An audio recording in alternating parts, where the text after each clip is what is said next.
미국이요? 그 친구들은 이런 거 상상도 못합니다. 펜타곤조차 두려워한 것은 한국의 기술을 넘어선 국가적 체력이었습니다. 나토가 내부부터 무너지고 미국이 그린란드를 탐내며 나토 붕괴를 종용하는 사이 나토가 한국 무기 긴급 도입을 긴급 의제로 올렸습니다. 이건 단순한 기술 차이가 아니라 체급의 격차다. 유럽 전체가 1년을 매달려도 못 만들 수량을 단 몇 달 만에 찍어 전선으로 쏟아붓는 한국 공장의 괴물 같은 실체. 26년간 독일 전차만 몰던 사령관이 한국에서 아버지의 정신을 봤다며 무릎 꿇은 그 경악스러운 전말을 지금 시작합니다. 이 이야기를 시작하기 전에 먼저 보여드릴 게 있습니다.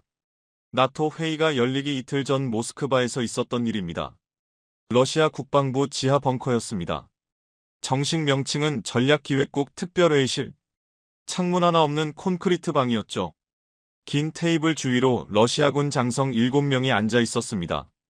그들 앞에는 붉은 글씨로 극비라고 찍힌 서류가 놓여 있었죠. 회의를 주재한 건 드미트리 소콜로프 대장이었습니다. 러시아 서부군관구 사령관, 우크라이나 전선을 총괄하는 인물이었죠. 그가 서류를 펼치며 말했습니다. 한국발 정보를 분석한 결과입니다. 읽어보십시오.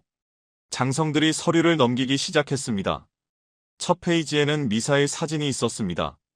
거대한 몸체가 이동식 발사대 위에 올려져 있었죠. 그 아래 적힌 이름. 현무5. 옆에 앉은 알렉세이 쿠즈네초프 중장이 눈살을 찌푸렸습니다. 이게 뭡니까? 소콜로프가 대답했습니다. 한국이 독자 개발한 탄도 미사일입니다. 탄도 미사일이야 많지 않습니까? 뭐가 문제입니까? 소콜로프가 다음 페이지를 가리켰습니다. 스펙을 보십시오. 쿠즈네초프가 숫자를 읽었습니다. 탄두 중량 9톤. 그의 얼굴이 굳어졌습니다. 9톤이라고요? 그렇습니다. 우리 이스칸데르가 700kg입니다. 13배입니다. 회의실이 술렁였습니다. 소콜로프가 말을 이었습니다. 사거리 3000km 속도, 마하 12 관통력 지하 120m. 쿠즈네초프가 계산하듯 중얼거렸습니다. 3000km면 폴란드에서 쏘면 모스크바까지 8분입니다. 침묵이 흘렀습니다. 소콜로프가 결정적인 말을 던졌습니다. 그리고 요격이 안 됩니다. S-400으로도요. 시뮬레이션 결과 요격 확률 11%입니다. 10발 쏘면 9발이 뚫린다는 뜻입니다. 쿠즈네초프가 서류를 내려놓았습니다. 그의 손이 미세하게 떨리고 있었죠. 이게 사실입니까? 미국 펜타곤 자료와 대조했습니다. 사실입니다. 회의실에 무거운 침묵이 내려앉았습니다. 막내 격인 이고르 페트로프 소장이 조심스럽게 물었습니다. 현재 배치 현황은 어떻습니까? 한국 미사일 사령부의 실전 배치 완료됐습니다. 최소 120발로 추정됩니다. 유럽에는요? 아직 없습니다. 하지만 문제가 있습니다. 소콜로프가 새로운 서류를 꺼냈습니다. 나토가 이틀 후 긴급 회의를 소집했습니다. 의제가 한국 무기 도입입니다. 회의실의 공기가 얼어붙었습니다. 폴란드가 주도하고 있습니다. 만약 통과되면 소콜로프가 지도를 펼쳤습니다. 폴란드 바르샤바를 중심으로 반경 3000km의 원이 그려져 있었죠. 그 안에 모스크바가 있었습니다. 상트페테르부르크도 있었습니다. 러시아 서부 전역이 사정권이었습니다. 우리 서부 전선 전략이 무력화됩니다. 쿠즈네초프가 이를 악물었습니다. 막을 방법은 없습니까? 외교적 압박을 시도하고 있습니다. 하지만 소콜로프가 고개를 저었습니다. 가능성은 낮습니다. 페트로프가 중얼거렸습니다. 한국이라니, 한국이 이런 걸 만들 줄은. 소콜로프가 서류를 덮으며 말했습니다.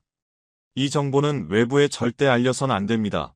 우리가 한국을 두려워한다는 게 알려지면 사기에 치명적입니다. 장성들이 고개를 끄덕였습니다.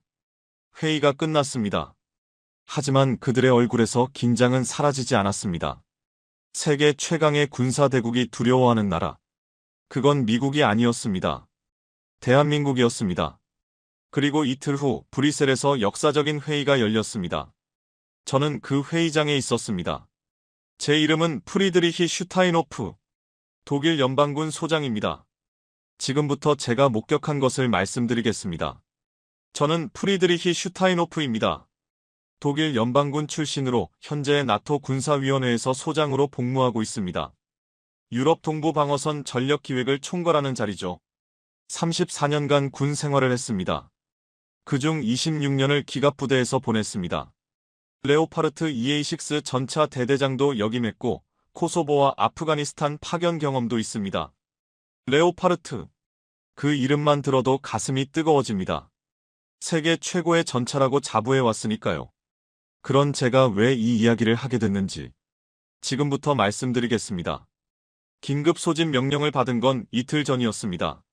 16개국 군사대표단이 48시간 안에 브뤼셀로 모이라는 명령이었죠. 저는 그 명령을 받았을 때 한숨부터 나왔습니다. 또 무슨 일인가 싶었거든요. 브뤼셀로 향하는 비행기 안에서 저는 서류를 검토했습니다. 긴급 소집의 이유가 적혀 있었죠. 러시아 서부 전선에 80만 병력이 집결 중이라는 정보였습니다. 폴란드 국경에서 불과 200km 거리의 전차, 8,000대 자주포 6,000문 다연장 로켓 2,000기가 배치되고 있다는 내용이었죠. 저는 눈살을 찌푸렸습니다. 또 시작이구나 싶었습니다. 하지만 이번엔 분위기가 달랐습니다. 서류 마지막 장에 굵은 글씨로 이렇게 적혀 있었습니다. 동부방어선 긴급전력 보강 논의, 최우선 의제. 창밖으로 구름이 지나갔습니다. 저는 서류를 덮고 눈을 감았습니다. 아버지 생각이 났습니다. 발터 슈타인호프. 2차 대전 직후 서독 연방군 창설 1세대였습니다. 아버지는 기술 장교였죠. 레오파르트 1 전차 개발에 참여하셨습니다. 어린 시절 저는 아버지 서재에서 설계 도면들을 봤습니다. 복잡한 기계 도면들이었죠. 아버지는 그 도면들을 애지중지하셨습니다. 프리드리히 이게 뭔지 아니? 전차요 아버지. 그래 하지만 그냥 전차가 아니야 독일의 미래야. 아버지의 눈이 빛나고 있었습니다. 독일 기술력이 다시 유럽을 지킬 거야. 그게 우리 세대의 사명이야. 저는 그 말씀을 가슴에 새기고 자랐습니다. 군에 입대했을 때도, 레오파르트 대대장을 맡았을 때도, 나토 군사위원회에 배치됐을 때도 항상 아버지의 말씀이 저를 이끌었습니다. 독일 기술력이 유럽을 지킨다. 비행기가 하강을 시작했습니다. 브뤼셀이 가까워지고 있었죠. 저는 서류를 다시 펼쳤습니다. 그때 눈에 띈 문장이 있었습니다. 의제 2번 한국 무기 도입 검토. 저는 피식 웃었습니다. 한국 무기라니? 솔직히 말씀드리면 저는 한국 방산에 대해 별 관심이 없었습니다. 아니 관심이 없다기보다는 진지하게 생각해 본 적이 없었다고 해야 맞겠죠. 한국이 무기를 만든다는 건 알고 있었습니다. K2 전차라는 게 있다는 것도 알았죠. 미국 에이브람스 기술을 라이선스 받아서 만든 전차라고 알고 있었습니다. 그 정도 수준이었습니다. 기술 선진국의 도움을 받아 조립하는 수준. 그게 제가 알고 있던 한국 방산이었습니다. 비행기 바퀴가 활주로에 닿았습니다. 브뤼셀에 도착했습니다. 저는 창밖을 바라보며 생각했습니다. 오늘 회의는 금방 끝나겠지. 유럽 무기로 방어선을 강화하면 되는 거니까. 레오파르트 생산량을 늘리고 프랑스의 르클레르도 동원하면 됩니다. 간단한 문제였습니다. 적어도 그때는 그렇게 생각했습니다. 하지만 저는 몰랐습니다. 몇 시간 후 제 세계가 완전히 뒤집어질 거라는 걸. 브뤼셀에 도착한 건 저녁 7시였습니다. 나토 본부 건물이 보이자 묘한 긴장감이 밀려왔죠. 회의실은 지하 2층 특별회의장이었습니다. 들어서는 순간 공기가 달랐습니다. 형광등 불빛 아래 16개국 대표단이 이미 자리를 잡고 있었죠. 미국의 네이선 콜드웰 소장이 보였습니다. 펜타곤 출신의 냉철한 인물이죠. 그는 늘 과묵했습니다. 말이 적은 대신 한마디를 해도 무게가 있었습니다. 그 옆에는 프랑스의 마르그리트 르페브르 중장이 앉아 있었습니다. 넥스터 출신답게 자존심이 하늘을 찌르는 사람이죠. 프랑스 방산의 살아있는 상징 같은 인물이었습니다. 영국의 캐서린 헤이워드 대령도 눈에 띄었습니다. 데이터 분석의 귀재라고 불리는 여성 장교였죠. 그녀가 숫자를 들이대면 아무도 반박하지 못했습니다. 그리고 폴란드의 스타니스와프 비에르나츠키 준장이 있었습니다. 저와는 여러 번 마주친 적이 있는 인물이었죠.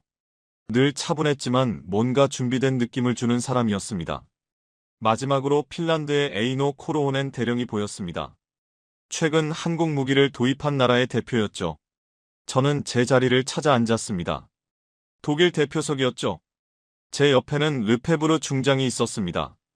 그녀가 작은 목소리로 말했습니다. 슈타인호프 이번 회의 주제 들었나? 동부방어선 전력 보강이라고 들었네. 그것만이 아니야. 르페브르의 표정이 묘했습니다. 뭔가 불쾌한 게 있다는 표정이었죠. 무슨 뜻인가?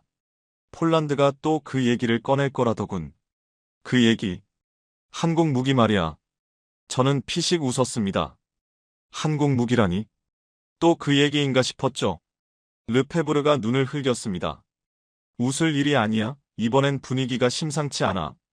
뭐가 심상치 않다는 건가? 폴란드만이 아니야. 핀란드, 에스토니아, 노르웨이까지 한통속인 것 같아. 저는 회의실을 둘러보았습니다. 확실히 뭔가 달랐습니다. 동유럽 국가대표들이 서로 눈빛을 교환하고 있었죠. 뭔가 미리 짜고 온 것 같은 느낌이었습니다. 설마 한국 무기 도입이 통과될 리가 있겠나? 저는 대수롭지 않게 말했습니다. 유럽에 라인메탈이 있고 넥스터가 있고 BAE 시스템즈가 있는데. 르페브르가 고개를 끄덕였습니다. 나도 그렇게 생각해 하지만 조심해야 해. 그때 회의 시작을 알리는 신호가 울렸습니다. 의장인 네덜란드의 반데르베르흐 중장이 단상에 올랐습니다. 여러분 상황은 아시다시피 심각합니다. 그가 화면을 켰습니다. 유럽 동부 지도가 떴죠. 붉은 점들이 폴란드 국경을 따라 빼곡하게 찍혀 있었습니다. 러시아가 서부 전선에 80만 대군을 집결시키고 있습니다. 회의실이 술렁였습니다. 이에 대응하여 우리 동부 방어선의 전력을 긴급히 보강해야 합니다. 반데르베르흐 의장이 말을 이었습니다. 현재 나토 동부 방어선의 전력은 약 18만 명 수준입니다. 러시아의 4분의 1도 안 됩니다. 전차와 자주포 수량도 절대적으로 부족합니다. 저는 고개를 끄덕였습니다. 그 정도는 알고 있었습니다. 오늘 회의의 핵심 의제는 하나입니다. 의장이 우리를 둘러보았습니다. 어떤 무기로 얼마나 빨리 동부 방어선을 보강할 것인가? 회의실이 조용해졌습니다. 모두가 이 문제의 심각성을 알고 있었으니까요. 저는 속으로 생각했습니다. 답은 뻔하지 않은가? 유럽 무기를 늘리면 되는 거 아닌가? 레오파르트 전차 생산량을 늘리고 프랑스의 르클레르도 동원하고 독일의 페체아 2000 자주포를 추가 배치하면 됩니다. 유럽 방산의 역량을 총동원하면 되는 거였죠. 저는 그렇게 단순하게 생각했습니다. 그때 비에르나츠키 준장이 손을 들었습니다. 의장님, 폴란드 대표단이 제안서를 준비했습니다. 발표해도 되겠습니까? 저는 르페브르와 눈이 마주쳤습니다. 그녀의 입꼬리가 살짝 올라가 있었죠. 시작이군. 저도 비슷한 생각이었습니다. 하지만 걱정하지 않았습니다. 아무리 폴란드가 떠들어봤자 유럽 방산의 벽을 넘을 수는 없을 거라고 생각했으니까요. 반데르베르흐 의장이 고개를 끄덕였습니다. 비에르나츠키 준장 발언하십시오. 비에르나츠키가 자리에서 일어났습니다. 그의 손에는 얇은 파일이 들려 있었죠. 저는 팔짱을 꼈습니다. 어디 한번 들어보자. 그런 마음이었습니다. 하지만 그 다음에 벌어진 일은 제 예상을 완전히 벗어났습니다. 비에르나츠키가 단상 앞으로 걸어갔습니다. 그의 걸음은 차분했습니다. 하지만 눈빛은 단호했죠. 감사합니다. 먼저 현실을 직시하자는 말씀을 드리고 싶습니다. 그가 화면을 조작했습니다. 새로운 데이터가 떴죠. 현재 나토 동부 방어선에 배치된 전차는 총 1200대입니다. 이 중 가동률 90% 이상인 전차는 절반도 안 됩니다. 회의실이 조용해졌습니다. 자주포는 더 심각합니다. 800문 중 즉시 실전 투입 가능한 건 300문 수준입니다. 저는 눈살을 찌푸렸습니다. 그 수치가 맞다면 심각한 거였으니까요. 폴란드 대표단은 이 문제를 해결할 방안을 제안합니다. 비에르나츠키가 잠시 말을 멈췄습니다. 회의실의 시선이 그에게 집중됐죠. 한국 무기 긴급 도입입니다. 그 순간 회의실의 공기가 바뀌었습니다. 한국 무기. 그 단어가 나오자마자 저는 르페브르와 눈이 마주쳤습니다. 그녀의 입꼬리가 살짝 올라가 있었죠. 저도 비슷한 표정이었을 겁니다. 비에르나츠키가 말을 이었습니다. 폴란드는 지난 몇 년간 한국으로부터 대규모 무기 도입을 진행해왔습니다. K2 전차 K9 자주포 천무 다연장 로켓 FA-50 경전투기 총 계약 규모는 28조 원에 달합니다. 28조 원. 큰 금액이긴 했습니다. 하지만 저는 그게 폴란드의 특수한 상황 때문이라고 생각했죠. 폴란드는 예산이 빠듯하니까 싼 무기를 산 거라고. 그렇게 단순하게 해석했습니다. 르페브르 중장이 손을 들었습니다. 비에르나츠키 준장 잠시 질문해도 되겠습니까? 물론입니다. 폴란드가 한국 무기를 도입한 건 알고 있습니다. 하지만 그게 나토 전체의 전략이 되어야 한다는 건 다른 문제 아닙니까? 르페브르의 목소리에는 분명한 거부감이 묻어 있었습니다. 유럽에는 세계 최고 수준의 방산 기업들이 있습니다. 독일의 라인메탈, 프랑스의 넥스터, 영국의 BAE 시스템즈, 왜 굳이 아시아 무기를 도입해야 합니까? 저는 속으로 고개를 끄덕였습니다. 르페브르 말이 맞았습니다. 적어도 그때는 그렇게 생각했죠. 비에르나츠키가 대답했습니다. 르페브르 중장님의 우려는 충분히 이해합니다. 저도 처음에는 같은 생각이었습니다. 처음에는 그 말이 조금 걸렸습니다. 하지만 직접 운용해보니 생각이 달라졌습니다. 직접 운용해보니 이에 폴란드군은 현재 K2 전차 180대를 실전 배치했습니다. K9 자주포도 212문이 운용 중입니다. 저는 손을 들었습니다. 비에르나츠키 준장, 저도 질문이 있습니다. 슈타이노프 소장님 말씀하십시오. 폴란드가 한국 무기를 선택한 건 비용 문제 아닙니까? 저는 솔직하게 물었습니다. 돌려 말할 필요가 없다고 생각했으니까요. 한국 무기가 유럽 무기보다 저렴하다는 건 알고 있습니다. 예산이 부족한 상황에서 차선책을 선택한 것 아닙니까? 회의실에 약간의 긴장감이 돌았습니다. 제 질문이 다소 무례하게 들렸을 수도 있었죠. 하지만 비에르나츠키는 웃었습니다. 예상치 못한 반응이었습니다. 슈타이노프 소장님, 솔직한 질문 감사합니다. 저도 솔직하게 대답하겠습니다. 그가 잠시 말을 멈췄습니다. 처음에는 맞습니다. 비용이 중요한 고려 요소였습니다. 하지만 지금은 다릅니다. 다르다니요. 비용 때문에 한국을 선택한 게 아니라 성능 때문에 한국을 유지하고 있는 겁니다. 저는 속으로 코웃음을 쳤습니다. 성능이라니? 한국 무기가 유럽 무기보다 성능이 좋다고. 그건 불가능한 얘기였습니다. 적어도 그때 제 상식으로는요. 르페브르가 끼어들었습니다. 비에르나츠키 준장 실례지만 그건 과장이 아닙니까? 레오파르트는 걸프전에서 검증된 전차입니다. 르클레르 역시 세계 최고 수준의 화력을 자랑합니다. 한국 전차가 그 수준이라고요. 르페브르 중장님. 비에르나츠키의 목소리가 차분해졌습니다. 저도 몇 년 전까지는 같은 생각이었습니다. 한국 무기 미국 기술 라이선스 받아서 조립하는 수준이겠지. 가격이 싸니까 사는 거겠지, 그렇게 생각했습니다. 그런데요. 직접 테스트해보고 생각이 완전히 바뀌었습니다. 저는 팔짱을 꼈습니다. 테스트? 무슨 테스트를 했길래? 코로오넨 대령이 손을 들었습니다. 핀란드 대표였죠. 의장님, 저도 한 말씀 드려도 되겠습니까? 코로오넨 대령 말씀하십시오. 핀란드도 K9 자주포를 운용하고 있습니다.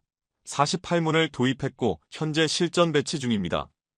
코로오넨이 비에르나츠키를 바라보며 말했습니다. 비에르나츠키 준장님 말씀에 전적으로 동의합니다. 저희도 처음에는 회의적이었습니다. 하지만 운용해보니 다릅니다. 완전히 다릅니다.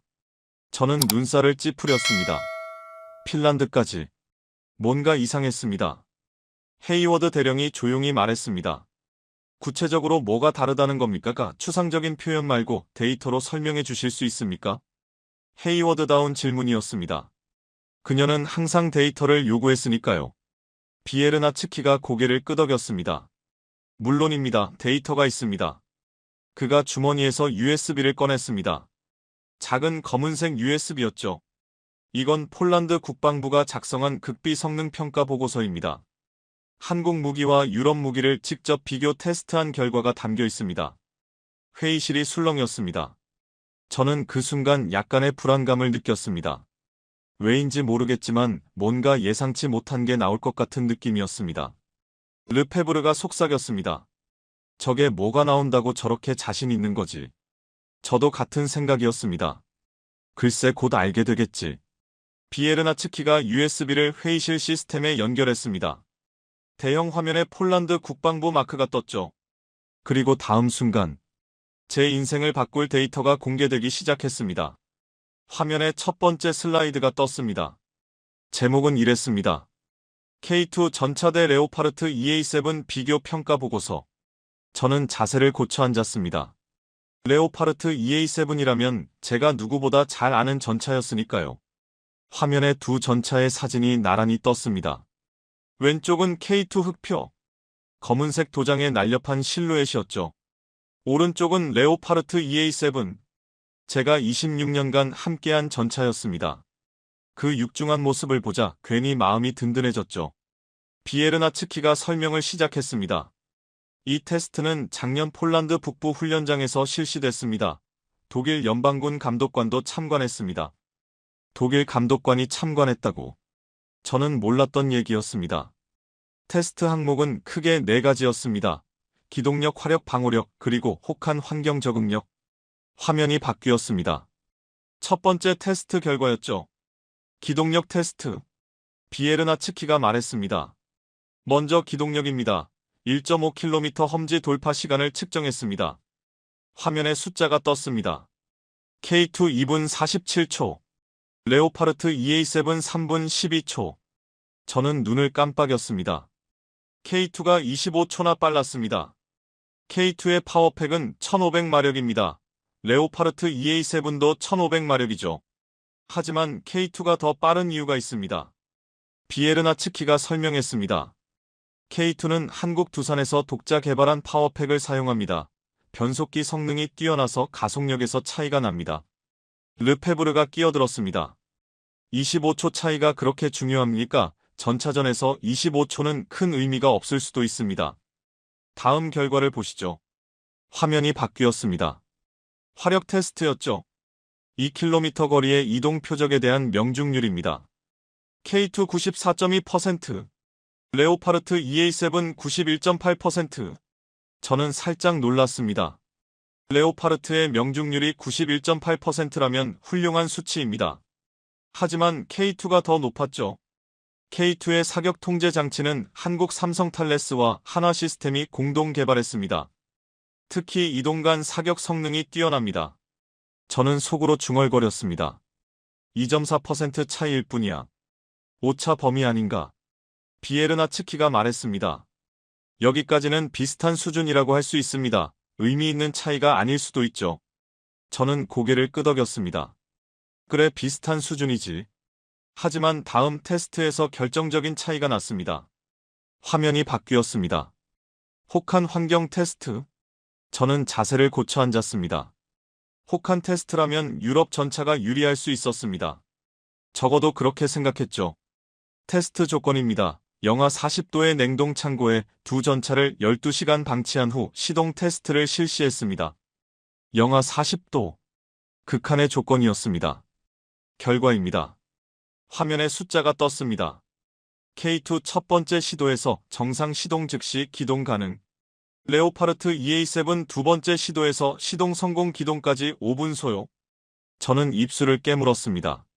레오파르트가 첫 시도에서 실패했다고. 르페브르가 말했습니다. 잠깐, 그 테스트 조건이 공정했습니까? 영하 40도는 너무 극단적인 조건 아닙니까? 비에르나츠키가 대답했습니다.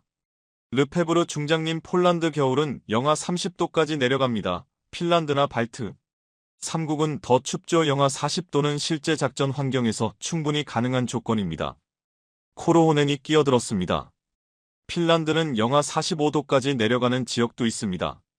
저희가 K9을 선택한 이유 중 하나가 혹한 성능이었습니다. 저는 침묵했습니다. 반박할 말이 마땅히 없었으니까요. 비에르나츠키가 말을 이었습니다. 아직 끝나지 않았습니다. 비교 대상이 하나 더 있었습니다. 화면이 바뀌었습니다. 러시아 T-90M 전차. 러시아에서 노획한 T-90M도 같은 테스트를 받았습니다. 저는 눈을 떴습니다.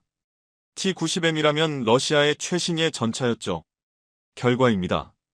T-90M 시동 불가, 외부 전원 연결 필요.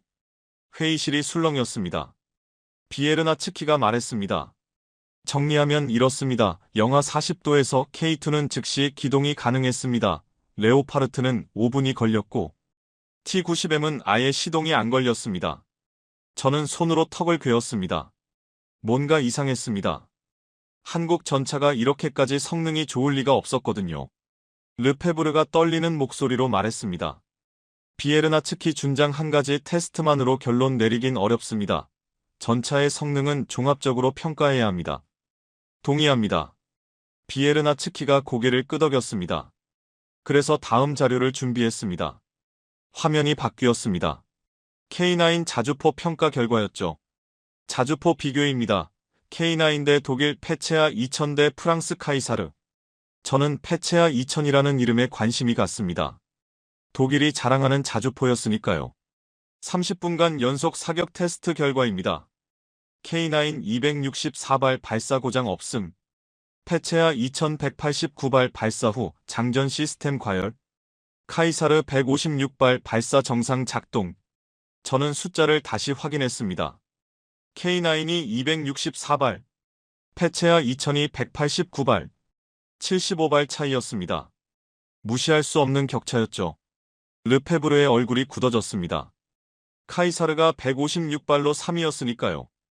헤이워드 대령이 물었습니다. 분당 발사 속도는 어떻습니까? 좋은 질문입니다. 비에르나츠키가 화면을 바꿨습니다. K9 분당 6발에서 8발, 페체아 2000 분당 3발에서 4발, 카이사르 분당 6발. K9과 카이사르가 비슷해 보이지만 지속 사격 능력에서 차이가 납니다. K9은 자동 장전 시스템이 뛰어나서 30분 이상 최대 속도로 사격해도 문제가 없습니다. 저는 손가락으로 책상을 두드렸습니다. 뭔가 잘못된 거 아닌가? 이 숫자들이 진짜인가? 헤이워드 대령이 말했습니다. 비에르나츠키 준장 이 데이터의 출처가 확실합니까? 검증된 자료입니까? 헤이워드 대령님, 이건 폴란드 국방부 무기획득국이 직접 작성한 보고서입니다. 테스트에는 각국 감독관이 참관했고 모든 과정이 기록됐습니다. 헤이워드가 고개를 끄덕였습니다. 그녀의 표정이 미묘하게 변했죠. 뭔가 생각하는 표정이었습니다. 저도 비슷한 감정이었습니다. 화가 나면서도 혼란스러웠죠. 한국 무기가 이 정도 수준이라고. 그건 제가 알던 것과 완전히 달랐습니다. 저는 손을 들었습니다. 비에르나츠키 준장, 슈타이노프 소장님, 한 가지 확인하고 싶습니다. 이 테스트들이 공정하게 진행됐다는 걸 어떻게 증명합니까? 폴란드가 한국 무기를 이미 도입한 상황에서 객관적인 평가가 가능했습니까? 직접적인 질문이었습니다. 어쩌면 무례할 수도 있는 질문이었죠. 하지만 비에르나츠키는 기분 나빠하지 않았습니다. 오히려 기다렸다는 듯이 대답했죠. 슈타이노프 소장님, 좋은 지적입니다. 저도 같은 우려가 있었습니다. 그가 화면을 바꿨습니다. 그래서 참관인 명단을 공개합니다. 이 테스트에는 독일 연방군에서 2명, 프랑스군에서 1명, 미국 펜타곤에서 2명이 감독관으로 참여했습니다. 저는 눈을 떴습니다. 독일군 감독관이 있었다고. 슈타이노프 소장님께서 원하신다면 독일 감독관의 서명이 들어간 검증서도 제출할 수 있습니다. 회의실이 조용해졌습니다. 저는 할 말을 잃었습니다. 독일 감독관이 검증한 자료라면 반박하기 어려웠으니까요. 콜드웰 소장이 처음으로 입을 열었습니다. 미국 대표였죠. 펜타곤 감독관 2명의 이름을 확인했습니다. 우리 쪽 기록과 일치합니다. 미국까지 인정했습니다. 등에서 식은땀이 흘렀습니다. 이건 예상하지 못한 상황이었습니다. 헤이워드 대령이 말했습니다. 비에르나츠키 준장, 한 가지 더 물어봐도 될까요? 물론입니다. 이 정도 성능이라면 왜 더 많은 나라들이 한국 무기를 도입하지 않는 겁니까? 좋은 질문이었습니다. 저도 궁금했던 부분이었죠. 비에르나츠키가 대답했습니다. 2가지 이유가 있습니다. 첫째, 정치적 이유입니다. 많은 유럽 국가들이 자국 방산 산업 보호를 이유로 외국 무기 도입을 꺼립니다. 저는 속으로 고개를 끄덕였습니다. 맞는 말이었습니다. 독일도 마찬가지였으니까요. 둘째, 단순히 몰랐습니다. 몰랐다고요. 예, 한국 방산이 이 정도 수준이라는 걸 대부분의 나라가 모릅니다. 저희 폴란드도 직접 테스트하기 전까지는 몰랐습니다. 저는 그 말에서 묘한 감정을 느꼈습니다. 뭐랄까 찔리는 느낌이랄까요. 저도 몰랐으니까요. 34년간 군 생활을 하면서 한국 방산을 진지하게 생각해 본 적이 없었습니다. 코로호넨 대령이 손을 들었습니다. 저희 핀란드 경험도 말씀드려도 될까요? 물론입니다. 코로호넨이 자리에서 일어났습니다. 핀란드는 K9 자주포 48문을 운용하고 있습니다. 도입한 지 2년이 됐죠. 그가 태블릿을 들어 보였습니다. 이건 지난 겨울 실탄 사격 훈련 기록입니다. 영하 32도였습니다. 영하 32도. 핀란드다운 추위였죠. K9 48문 전부 정상 작동했습니다. 목표 사격 928발 중 명중 891발 명중률 96%. 저는 그 숫자를 받아 적었습니다. 96% 명중률이라니. 비교 대상으로 저희가 보유한 구형 자주포 데이터도 있습니다. 같은 조건에서 명중률 71%였습니다. 25%포인트 차이. 엄청난 격차였습니다. 코로호넨이 말을 이었습니다. 그리고 한 가지 더 있습니다. 정비 관련입니다. 정비요. 예, K9의 정비 용이성이 놀라운 수준입니다. 그가 화면을 바꿨습니다. K9의 파워팩 교체 시간입니다. 45분. 저는 눈을 떴습니다. 파워팩 교체가 45분이라고. 비교 대상인 독일 페체아 2000의 파워팩 교체 시간은 14시간입니다. 14시간 대 45분. 르페브르가 중얼거렸습니다. 그게 가능합니까? 45분에 파워팩을 교체한다고. 모듈식 설계 때문입니다. 비에르나츠키가 설명했습니다. 한국 무기들은 정비 용이성을 설계 단계부터 고려합니다. 부품들이 모듈화되어 있어서 고장나면 통째로 교체하면 됩니다. 숙련된 정비병이 아니어도 가능하죠. 저는 그 말의 의미를 곱씹었습니다. 전장에서 파워팩이 고장나면 어떻게 됩니까? 페체아 2000은 14시간 동안 무력화됩니다. 후방으로 빼야 하죠. K9은 45분이면 다시 전투에 투입됩니다. 현장에서 바로 수리가 가능하다는 뜻입니다. 이건 단순한 편의성 문제가 아니었습니다. 전투 지속 능력의 문제였죠. 헤이워드 대령이 말했습니다. 전장에서 45분과 14시간의 차이는 생사의 차이입니다. 저도 같은 생각이었습니다. 비에르나츠키가 다음 자료를 띄웠습니다. 이제 납품 속도를 말씀드리겠습니다. 화면에 계약 이력이 떴습니다. 폴란드는 몇 년 전에 K2 전차 180대를 주문했습니다. 계약 체결 후 첫 물량 도착까지 걸린 시간은 11개월이었습니다. 11개월. 꽤 빠른 속도였습니다. 전량 납품 완료까지 28개월이 걸렸습니다. 계약대로였죠. 비에르나츠키가 비교 데이터를 띄웠습니다. 독일의 레오파르트 2를 주문하면 어떻습니까? 화면에 다른 계약 이력이 떴습니다. 헝가리가 몇 년 전에 레오파르트 EA7 44대를 주문했습니다. 첫 물량 도착까지 36개월. 그리고 아직 전량 납품이 완료되지 않았습니다. 저는 충격을 받았습니다. 그 사실을 몰랐던 건 아니었지만 이렇게 직접적으로 비교되니 참담했죠. 르페브르가 끼어들었습니다. 그건 생산 라인 문제입니다. 수요가 급증해서 그런 겁니다. 르페브르 중장님. 비에르나츠키가 차분하게 말했습니다. 수요가 급증한 건 한국도 마찬가지입니다.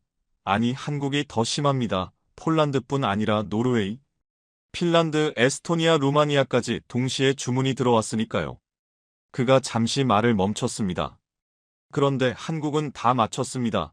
모든 계약을 예정대로 이행하고 있습니다. 회의실이 조용해졌습니다. 저는 창밖을 바라보았습니다.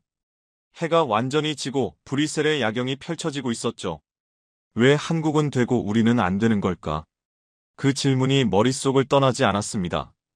비에르나츠키가 말했습니다. 이유가 있습니다. 그가 마치 제 생각을 읽은 것처럼 말했죠.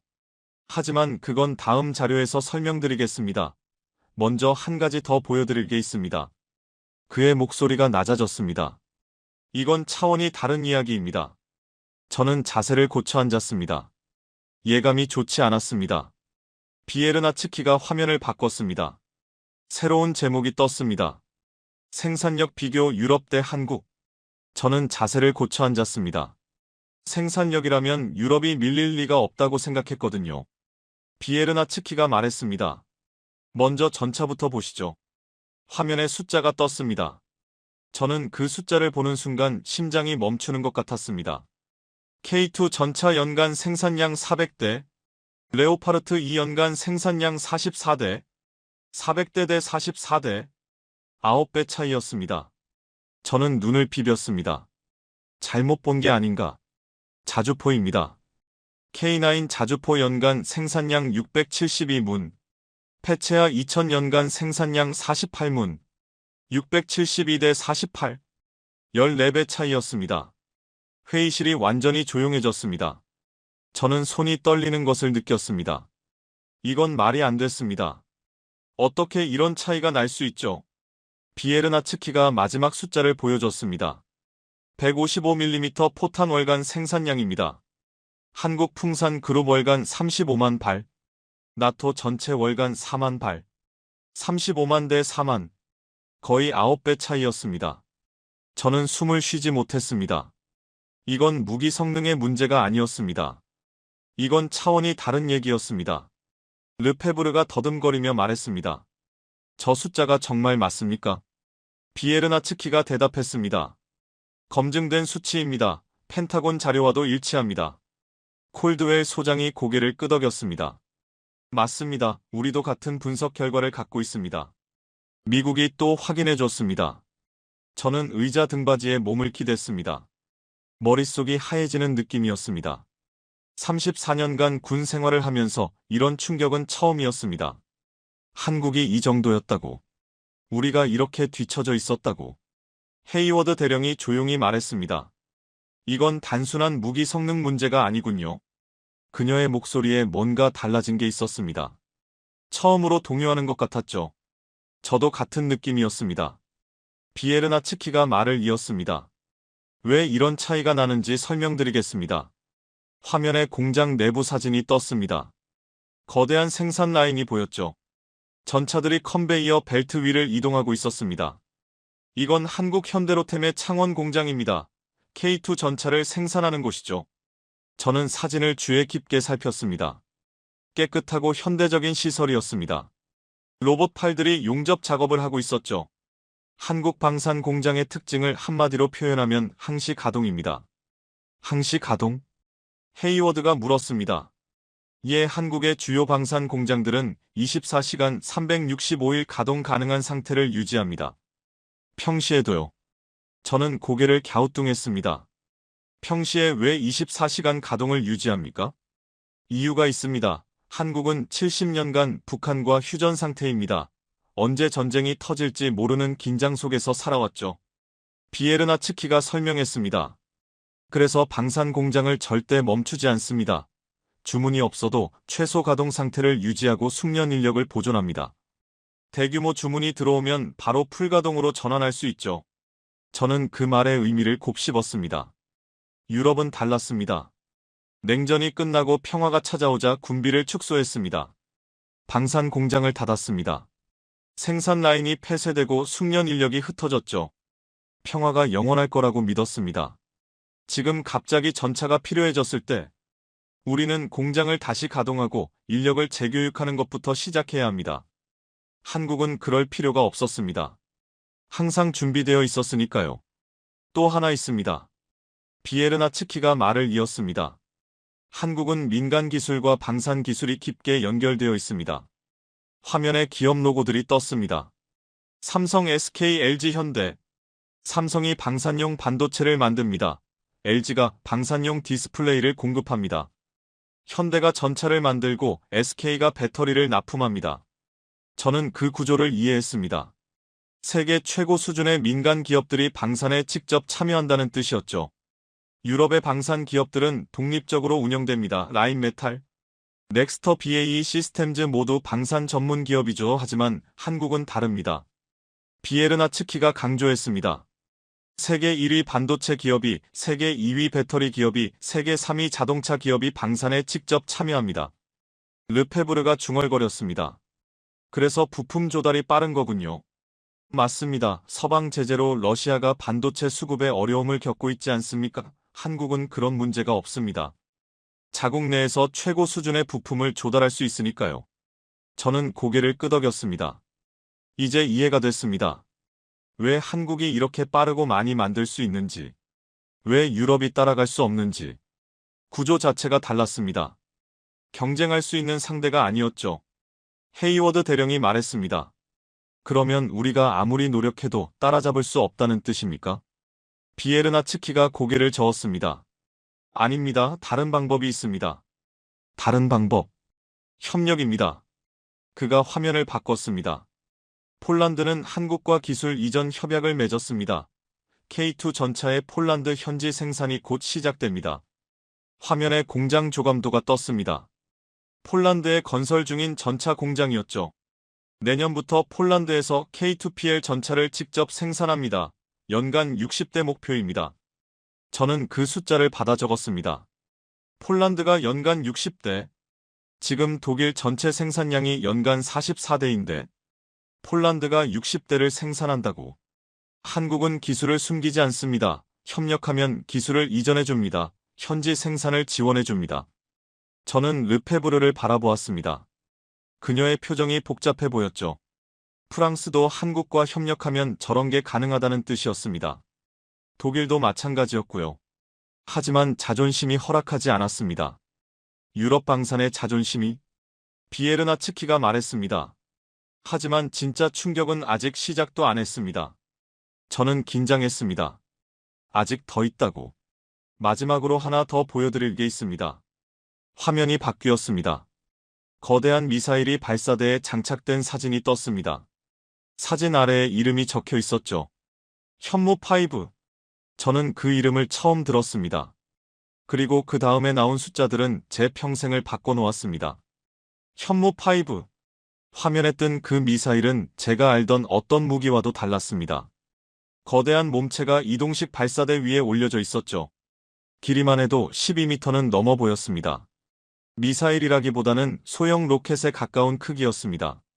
비에르나츠키가 설명을 시작했습니다. 현무5 한국이 독자 개발한 탄도 미사일입니다. 저는 탄도 미사일이라는 단어에 귀가 솔깃해졌습니다. 탄도 미사일이라면 제 전문 분야는 아니었지만 기본적인 지식은 있었으니까요. 먼저 기본 스펙을 보시죠. 화면에 숫자들이 떴습니다. 탄두 중량 9톤. 저는 눈을 의심했습니다. 9톤이라고요. 미국의 토마호크 순항 미사일 탄두가 450kg입니다. 러시아의 이스칸데르가 700kg이죠. 9톤이면 이스칸데르의 13배가 넘는 무게입니다. 잠깐. 르페브르가 손을 들었습니다. 9톤이라고요? 그건 미사일이 아니라 폭격기 수준 아닙니까? 맞습니다. 사실상 전술 핵의 버금가는 파괴력입니다. 핵탄두 없이요. 회의실이 술렁였습니다. 비에르나츠키가 다음 수치를 보여줬습니다. 사거리 3000km. 3000km. 저는 머릿속으로 지도를 그렸습니다. 한국에서 3000km면 일본 전역, 중국 동부 전역, 러시아 극동 지역까지 사정권이었습니다. 그리고 만약 이 미사일이 유럽에 배치된다면 폴란드 바르샤바에서 모스크바까지 직선 거리가 약 1200km입니다. 사거리 3000km면 모스크바는 물론이고 우랄 산맥 너머까지 타격할 수 있다는 뜻이었죠. 다음입니다. 정점 속도 마하 12. 저는 숨이 멎는 것 같았습니다. 마하 12. 초속 4km가 넘는 속도입니다. 서울에서 부산까지 1분도 안 걸리는 속도죠. 헤이워드 대령이 물었습니다. 마하 10이면 요격이 가능합니까? 비에르나츠키가 고개를 저었습니다. 현존하는 어떤 방공 시스템으로도 요격이 극히 어렵습니다. 러시아의 S-400은요. S-400의 요격 가능 속도가 마하 14.7입니다. 이론상으로는 가능해 보이죠. 하지만 그건 이상적인 조건에서의 수치입니다. 비에르나츠키가 설명을 이었습니다. 실제로 마하 12로 낙하하는 물체를 요격하려면 탐지에서 발사까지 7초 이내에 이루어져야 합니다. 현실적으로 불가능한 시간입니다. 콜드웰 소장이 끼어들었습니다. 우리 펜타곤 분석도 같은 결론입니다. 사드로도 현무5 요격 확률은 15% 미만으로 평가됩니다. 미국의 사드도 안 된다고요. 저는 손으로 이마를 짚었습니다. 이건 제가 알던 세계가 아니었습니다. 비에르나츠키가 마지막 수치를 보여줬습니다. 관통력 지하 120m. 저는 그 숫자에서 완전히 멈췄습니다. 지하 120m. 그게 무슨 의미인지 아십니까? 나토 회원국들의 지하 벙커 대부분이 50m에서 80m 깊이입니다. 냉전 시대의 핵공격을 견딜 수 있도록 설계된 최고 수준의 방호시설들이죠. 현무5는 그 2배 깊이를 관통합니다. 르페브르가 중얼거렸습니다. 120m면 엘리제궁 지하 벙커도 뚫린다는 소리 아닌가? 비에르나츠키가 대답하지 않았습니다. 대답할 필요가 없었죠. 숫자가 모든 걸 말해주고 있었으니까요. 저는 손이 떨리는 것을 느꼈습니다. 커피잔을 들었다가 다시 내려놓았죠. 쏟을 것 같았거든요. 코로호넨 대령이 말했습니다. 한국은 왜 이런 미사일을 개발한 겁니까? 북한 때문입니까? 비에르나츠키가 고개를 끄덕였습니다. 공식적으로는 그렇습니다. 북한의 핵과 미사일 위협에 대응하기 위해 개발했습니다. 김정은의 지하 벙커를 타격하기 위한 참수 작전용이죠. 하지만 이 미사일이 유럽에 배치되면 상황이 달라집니다. 비에르나츠키가 화면을 바꿨습니다. 유럽 지도가 떴죠. 폴란드에 현무5가 배치된다고 가정해봅시다. 지도 위에 동심원이 그려졌습니다. 폴란드 바르샤바를 중심으로 반경 3000km의 원이었죠. 그 원 안에 모스크바가 있었습니다. 상트페테르부르크도 있었습니다. 러시아 서부 전역이 사정권이었죠. 발사에서 도착까지 예상 시간은 8분입니다. 8분. 저는 그 숫자를 되새겼습니다. 러시아가 대응할 시간이 8분밖에 없다는 뜻이었습니다. 헤이워드 대령이 말했습니다. 8분이면 경보 발령하고 대피하기도 빠듯하겠군요. 맞습니다. 그리고 요격도 불가능합니다. 회의실이 완전히 조용해졌습니다. 저는 창밖을 바라보았습니다. 브뤼셀의 저녁 하늘이 어두워지고 있었죠. 평화로운 풍경이었습니다. 하지만 제 마음은 전혀 평화롭지 않았습니다. 34년간 군 생활을 하면서 저는 항상 유럽 방산이 세계 최고라고 믿어왔습니다. 레오파르트 페체아 2000 유로파이터. 이 무기들이 유럽을 지킬 거라고 확신했죠. 그런데 지금 눈앞에서 그 확신이 무너지고 있었습니다. 한국이라는 나라가 만든 무기들이 우리가 자랑하던 모든 것을 압도하고 있었습니다. 전차도 자주포도 생산력도, 그리고 이제 미사일까지. 저는 그때 며칠 전 정보 보고서를 떠올렸습니다. 러시아 국방부 내부 문서가 유출됐다는 내용이었죠. 한국 무기가 유럽에 배치되면 우리의 서부 전선 전략은 무력화된다. 그게 바로 이것 때문이었습니다. 현무5. 러시아가 두려워하는 건 미국이 아니었습니다. 한국이었습니다. 그리고 이틀 후 브뤼셀에서 역사적인 회의가 열렸습니다. 저는 그 회의장에 있었습니다. 제 이름은 프리드리히 슈타인호프, 독일 연방군 소장입니다. 지금부터 제가 목격한 것을 말씀드리겠습니다. 르페브르가 떨리는 목소리로 말했습니다. 이건 확인된 정보입니까? 한국이 정말 이런 걸 만들 수 있습니까? 비에르나츠키가 대답하려는 순간 콜드웰 소장이 손을 들었습니다. 제가 대답하겠습니다. 회의실의 시선이 미국 대표에게 집중됐습니다.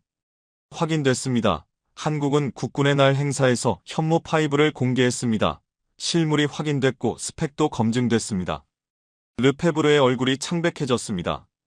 저도 비슷한 상태였을 겁니다. 비에르나츠키가 말했습니다. 현무5는 현재 한국미사일 사령부에 실전 배치 완료된 상태입니다. 정확한 수량은 기밀이지만 최소 120발 이상으로 추정됩니다. 120발. 120발의 괴물 미사일이 이미 실전 배치되어 있다는 뜻이었습니다. 그리고 보령 공장에서 연간 24발씩 추가 생산 중입니다. 매년 24발씩 늘어난다는 거였죠. 저는 의자 등받이에 몸을 기댔습니다. 머릿속이 복잡했습니다. 이게 현실인가? 한국이 정말 이 정도 수준인가? 콜드웰 소장이 자리에서 일어났습니다. 제가 추가로 말씀드릴 게 있습니다. 회의실이 숨을 죽였습니다. 미국이 뭔가를 더 말하려고 했습니다.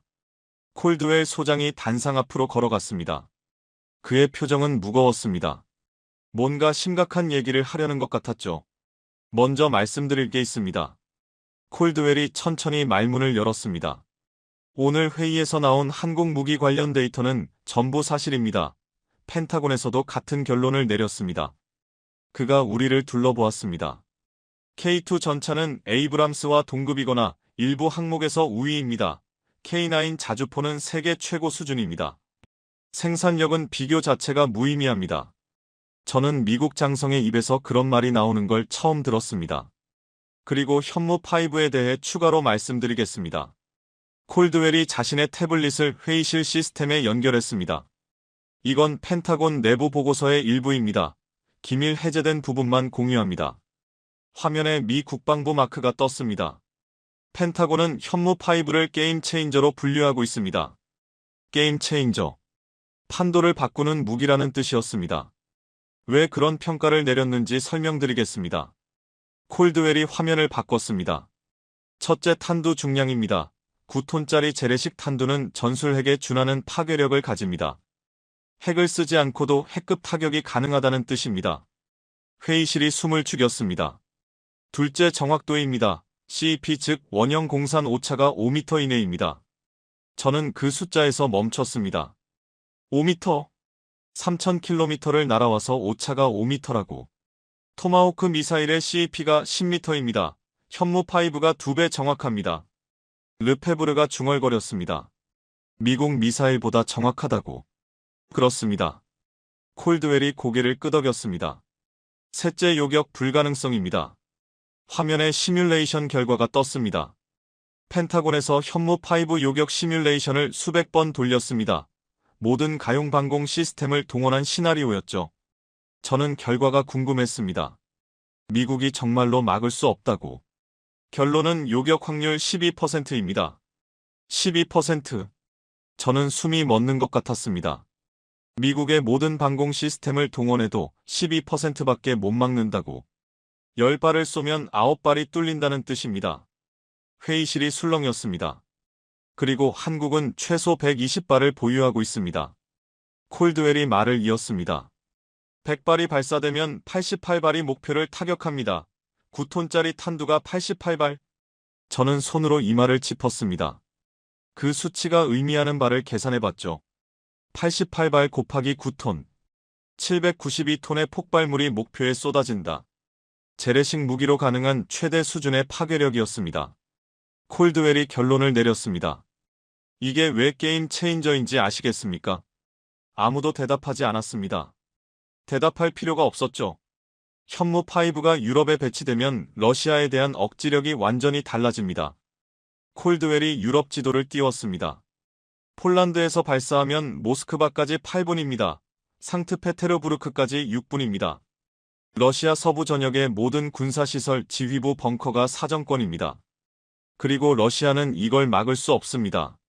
저는 그 말의 무게를 느꼈습니다. 러시아가 80만 병력을 집결시켜도 소용없다는 뜻이었습니다. 현무5가 날아오면 지휘부가 증발하니까요. 콜드웰이 우리를 둘러보았습니다. 여러분 솔직하게 말씀드리겠습니다. 그의 목소리가 진지해졌습니다. 미국도 이런 무기가 없습니다. 회의실에 충격파가 퍼졌습니다. 우리 미국도 9톤짜리 탄도 미사일을 가지고 있지 않습니다. 저는 그 말을 믿을 수 없었습니다. 세계 최강 미국이 못 만든다고. 아니 정확히 말하면 만들 수는 있습니다. 하지만 만들지 않았습니다. 필요 없다고 생각했으니까요. 콜드웰이 쓴웃음을 지었습니다. 한국은 필요했습니다. 북한 지하 벙커를 뚫어야 했으니까요. 그래서 만들었습니다. 그 결과 미국도 없는 무기를 갖게 됐죠. 저는 그 말에서 묘한 감정을 느꼈습니다. 한국은 필요해서 만들었다. 생존을 위해서. 70년간 전쟁 위협 속에서 살아온 나라. 그 절박함이 이런 괴물을 만들어낸 겁니다. 콜드웰이 말을 이었습니다. 제가 이 자리에서 말씀드리고 싶은 건 하나입니다. 그가 회의실을 둘러보았습니다. 한국을 과소평가하지 마십시오. 저는 그 말이 가슴에 박혔습니다. 한국은 더 이상 기술을 베끼는 나라가 아닙니다. 창조하는 나라입니다. 현무5를 보십시오. 미국도 없는 무기입니다. 콜드웰이 결론을 내렸습니다. 미국은 한국을 동맹으로서 깊이 신뢰합니다. 나토도 같은 선택을 해야 한다고 생각합니다. 비에르나츠키 준장의 제안에 미국은 찬성합니다. 미국이 찬성을 표명했습니다. 저는 충격을 받았습니다. 미국이 한국 무기 도입에 찬성한다고. 르페브르의 얼굴이 창백해졌습니다. 회의실의 분위기가 완전히 바뀌었습니다. 폴란드, 핀란드, 에스토니아는 이미 한국 편이었습니다. 영국의 헤이워드도 동요하고 있었습니다. 이제 미국까지 한국 편에 섰습니다. 남은 건 독일과 프랑스뿐이었습니다. 저와 르페브르만 고립되어 있었죠. 잠시 휴식 시간이 주어졌습니다. 저는 회의실 한쪽 구석으로 가서 커피를 들었습니다. 손이 여전히 미세하게 떨리고 있었죠. 르페브르가 다가왔습니다. 슈타인호프 자네 생각은 어떤가? 저는 커피를 한 모금 마시고 대답했습니다. 솔직히 말하면 혼란스럽네. 나도 마찬가지야. 르페브르의 얼굴에도 당혹감이 묻어 있었습니다. 평소 자신만만하던 모습과는 달랐죠. 자네 한국 무기가 이 정도인 줄 알았나? 저는 고개를 저었습니다. 전혀 솔직히 말하면 한국 방사는 생각해 본 적도 없었네. 나도 그래 한국이라면 삼성 현대 그 정도만 알았지 무기를 만든다는 건 알았지만 이 정도일 줄은 몰랐네. 저희 둘은 한참 동안 말없이 커피를 마셨습니다. 그때 헤이워드 대령이 다가왔습니다. 실례합니다. 슈타인호프 소장님, 르페브르 중장님. 헤이워드 대령 무슨 일인가? 헤이워드가 태블릿을 들어 보였습니다. 회의 중에 추가 데이터를 분석해봤습니다. 몇 가지 흥미로운 점이 있어서요. 말해보게. 헤이워드가 태블릿 화면을 보여줬습니다. 한국 방산 수출 현황입니다. 지난 5년간 수출액 추이를 보시죠. 그래프가 떴습니다. 우상향 곡선이었죠. 5년 전 한국 방산 수출액은 연간 32억 달러 수준이었습니다. 작년에는 173억 달러입니다. 저는 눈을 떴습니다. 5년 만에 5배 이상 증가했다는 뜻이었습니다. 그리고 수출 대상국 명단입니다. 헤이워드가 화면을 스크롤했습니다. 폴란드, 노르웨이, 핀란드, 에스토니아, 루마니아, 호주, 인도, 이집트, 터키, 사우디아라비아, 아랍에미리트, 말레이시아, 인도네시아, 페루, 콜롬비아. 현재 한국 무기를 도입했거나 도입 협의 중인 국가가 28개국입니다. 28개국. 저는 그 숫자에서 멈췄습니다. 28개국이면 나토 회원국 32개국에 맞먹는 숫자였습니다. 그중 나토 회원국 또는 동맹국이 12개국입니다. 헤이워드가 말을 이었습니다. 폴란드, 노르웨이, 핀란드, 에스토니아, 루마니아 모두 러시아와 국경을 맞대고 있거나 인접한 국가들입니다. 저는 그 의미를 이해했습니다. 나토 동부 방어선을 구성하는 최전방 국가들이 전부 한국 무기를 도입하고 있다는 뜻이었죠. 르페브르가 중얼거렸습니다. 우리가 모르는 사이에 이렇게 됐군. 저는 커피잔을 내려놓고 창밖을 바라보았습니다. 브뤼셀의 야경이 펼쳐지고 있었죠. 저는 아버지를 떠올렸습니다. 발터 슈타인호프. 아버지는 평생을 독일 방산에 헌신하셨습니다. 레오파르트 1 개발에도 참여하셨죠. 아버지의 유언이 떠올랐습니다. 독일 기술력이 다시 유럽을 지킬 것이다. 그 말씀을 저는 평생 가슴에 품고 살아왔습니다. 그런데 지금 이 순간 그 믿음이 흔들리고 있었습니다. 어린 시절이 떠올랐습니다. 아버지 서재에서 설계 도면을 보던 날. 아버지 왜 전차를 만드세요? 유럽을 지키기 위해서야 프리드리히. 유럽을요. 아버지가 저를 무릎에 앉히셨습니다. 우리 독일은 전쟁에서 졌어. 나라가 둘로 쪼개졌지 모든 게 무너졌어. 아버지의 목소리가 떨렸습니다. 하지만 우리에겐 기술이 있어, 머리가 있어, 손이 있어, 다시 일어설 수 있어. 아버지가 설계 도면을 가리켰습니다. 이 전차가 그 증거야. 폐허에서도 우리는 다시 일어설 수 있어. 저는 그 말씀을 가슴에 새겼습니다. 군에 입대한 것도 레오파르트 대대장이 된 것도 다 아버지 때문이었습니다. 독일 기술력이 유럽을 지킨다. 그게 제 신념이었습니다. 하지만 지금 한국이라는 나라가 만든 무기들이 우리 것보다 좋습니다. 더 빠르게 만들고 더 많이 만듭니다. 그리고 미국도 없는 미사일을 가지고 있습니다. 아버지. 저는 속으로 중얼거렸습니다. 아버지라면 뭐라고 하셨을까요? 저는 눈을 감았습니다. 아버지의 얼굴이 떠올랐습니다. 그리고 깨달았습니다. 아버지의 목표는 뭐였습니까? 독일 방산을 지키는 게 아니었습니다. 유럽을 지키는 거였습니다. 독일 기술력으로 유럽을 지킨다. 그게 아버지의 신념이었죠. 하지만 지금 독일 기술력으로는 부족합니다.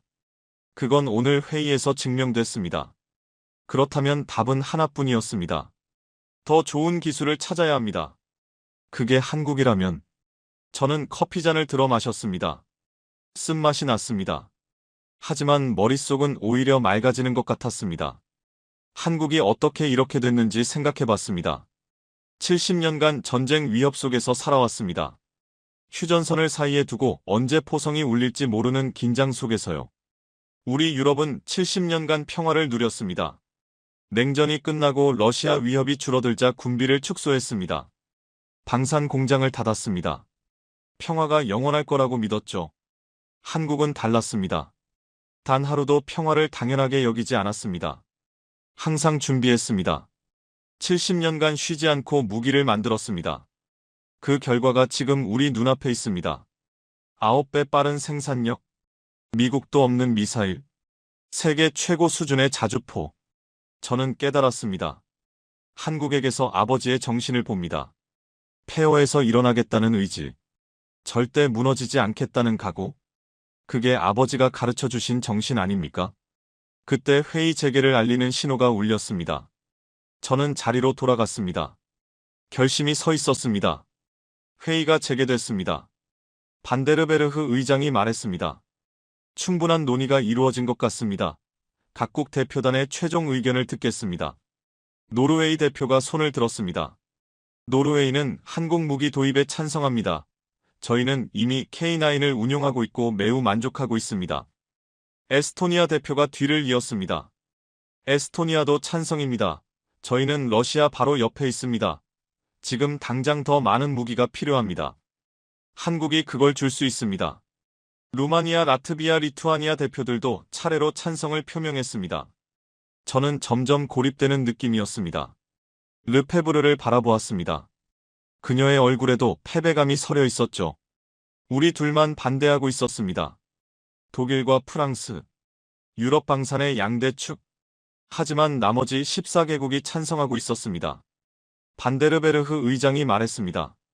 독일 대표단의 의견은 어떻습니까? 회의실의 모든 시선이 저에게 집중됐습니다. 저는 자리에서 일어났습니다. 다리가 미세하게 떨렸죠. 몇 가지 말씀드리고 싶습니다. 저는 회의실을 둘러보았습니다.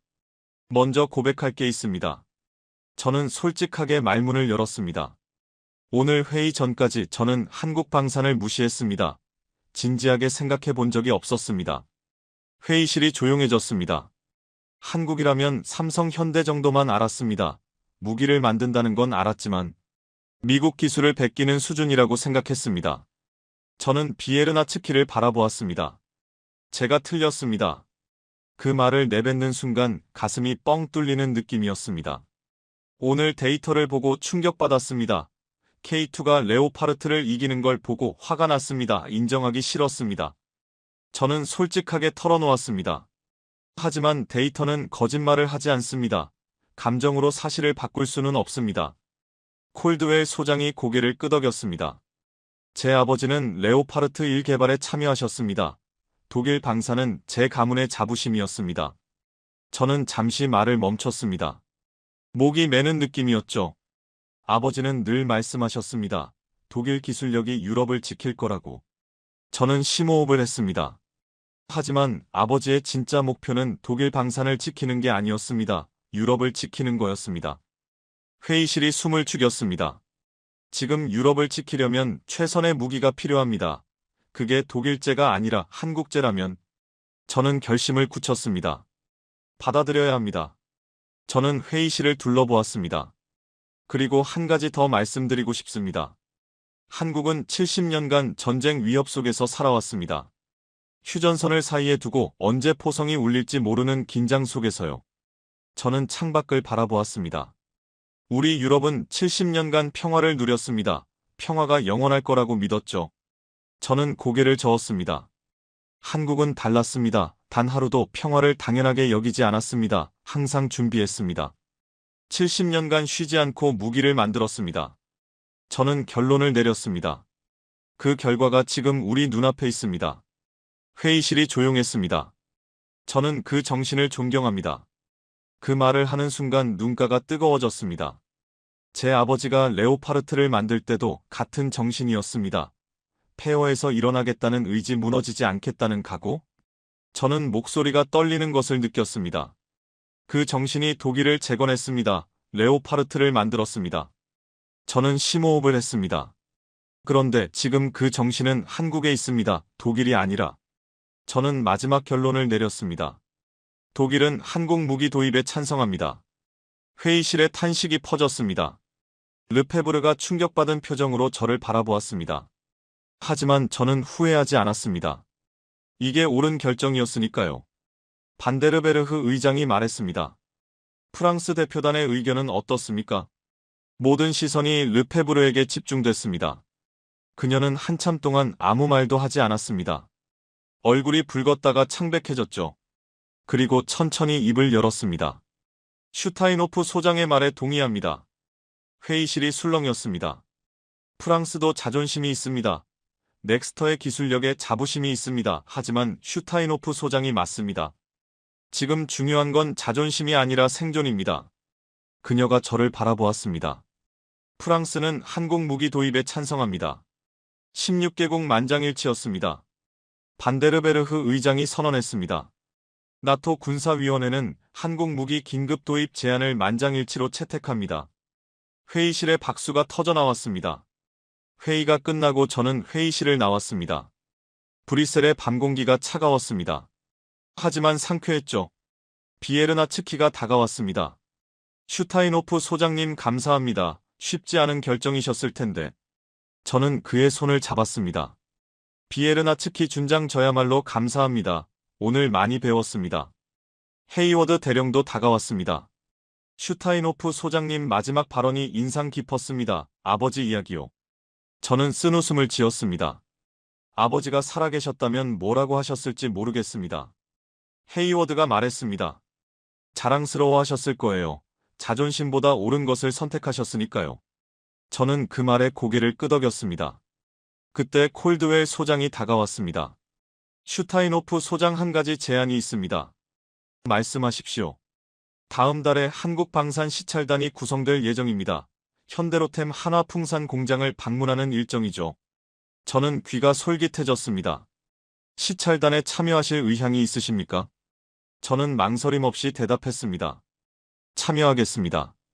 직접 보고 싶었습니다. K2를 만드는 공장을, K9을 찍어내는 생산 라인을, 그리고 현무 파이브를, 한국이 어떻게 이렇게 됐는지 직접 확인하고 싶었습니다. 저는 나토 본부 건물에서 걸어 나왔습니다. 주머니에서 휴대폰을 꺼냈습니다. 사진첩을 열었죠. 아버지 사진이 있었습니다. 레오파르트 1옆에서 찍은 사진이었죠. 젊은 시절의 아버지가 환하게 웃고 계셨습니다. 저는 사진을 바라보며 중얼거렸습니다. 아버지 오늘 이상한 결정을 했습니다. 바람이 불었습니다. 차가운 바람이었죠. 한국 무기를 도입하기로 했습니다. 레오파르트 대신에요. 저는 쓴웃음을 지었습니다. 아버지가 화내실 수도 있겠네요. 평생 독일 방산을 위해 일하셨는데. 저는 잠시 말을 멈췄습니다. 하지만 저는 이게 맞다고 생각합니다. 저는 하늘을 올려다보았습니다. 별은 보이지 않았습니다. 브뤼셀의 불빛이 너무 밝았거든요. 아버지가 레오파르트를 만들 때 가졌던 정신 폐허에서 일어나겠다는 의지 무너지지 않겠다는 각오. 저는 깊게 숨을 들이쉬었습니다. 그 정신이 지금 한국에 있습니다. 저는 휴대폰을 주머니에 넣었습니다. 아버지 저는 한국을 존경합니다. 적이 아니라 스승으로 보겠습니다. 저는 걸음을 옮겼습니다. 그리고 배우겠습니다. 그들의 정신을 그들의 각오를. 나토 본부 건물이 뒤로 멀어졌습니다. 폐허에서도 일어설 수 있다는 걸 한국이 보여줬습니다. 저는 마지막으로 중얼거렸습니다. 독일도 다시 일어설 수 있습니다. 유럽도 다시 강해질 수 있습니다. 곧 한국에 갑니다. K2 공장을 볼 겁니다. K9 생산 라인을 볼 겁니다. 그리고 배울 겁니다. 새로운 시작이었습니다. 시작이었습니다. 시작이었습니다. 시작이었습니다. 시작이었습니다.